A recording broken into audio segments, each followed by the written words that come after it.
Olá, pessoal! Sejam muito bem-vindos a mais esse momento de troca, de carinho, de aprendizado a respeito da Boa Nova, da mensagem que Jesus veio deixar para nós.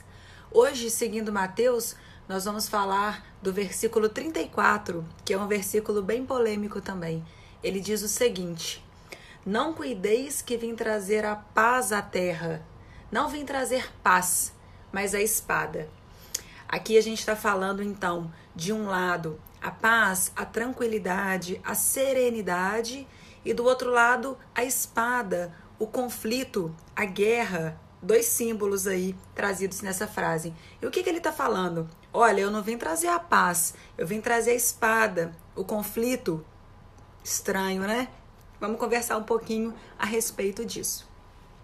Quando a gente faz contato com o Evangelho, quando a gente conhece a Boa Nova, independente de qual religiosidade está por trás desse contato, a gente normalmente passa por 3 fases.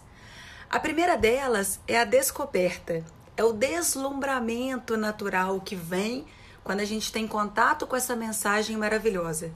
Aí a gente cria uma expectativa de que o conhecimento dessa ideia já vai ser suficiente para trazer para a gente uma paz, uma tranquilidade.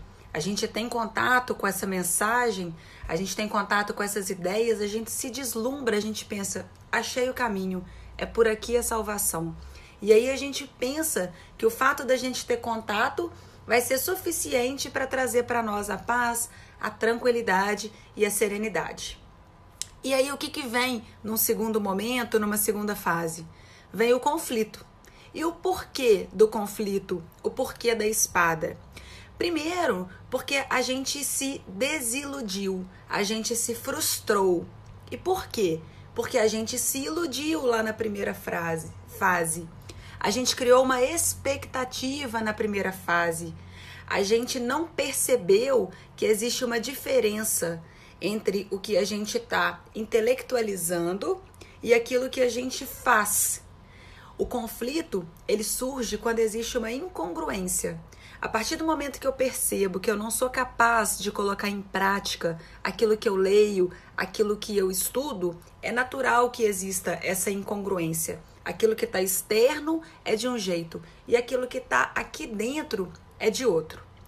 E a única maneira, a única forma da gente vencer esse conflito é simplesmente não focando no conflito. Porque o que a gente faz normalmente quando a gente enxerga essa incapacidade momentânea de colocar em prática aquilo que a gente está aprendendo, de colocar em prática aquilo que a gente está lendo.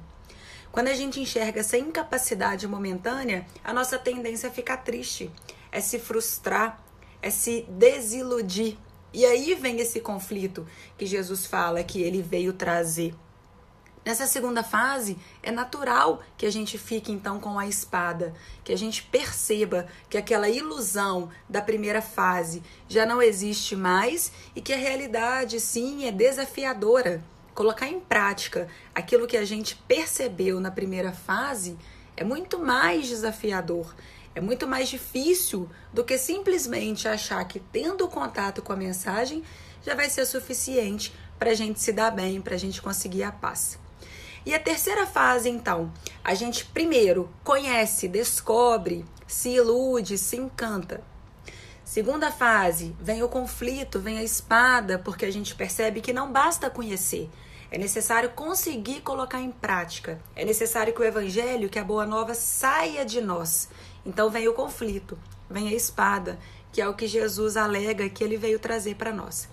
E a terceira fase? Terceira fase, meus amigos, é onde nós vamos chegar se a gente persistir na nossa caminhada, se a gente continuar.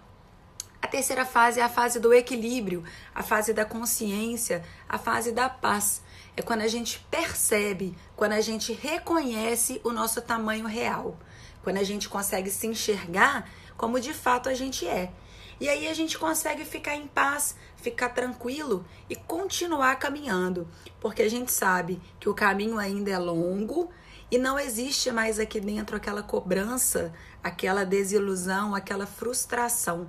a gente entende que a mensagem está num nível, que o nosso tamanho é outro e a gente continua caminhando, agora alegre, sereno, tranquilo, sabendo que isso tudo é um processo, que isso tudo são etapas que a gente vai vencendo e a gente não tem pressa. A nossa jornada, a nossa caminhada tende ao infinito e devagarzinho a gente chega lá. Eu gostaria de aproveitar nesse vídeo e fazer um agradecimento a todos os meus amigos, companheiros de estudo do NEP, Núcleo de Estudo e Pesquisa do Evangelho. Essas reflexões aqui não são só minhas, são de todos nós. Obrigada, pessoal. Até a próxima.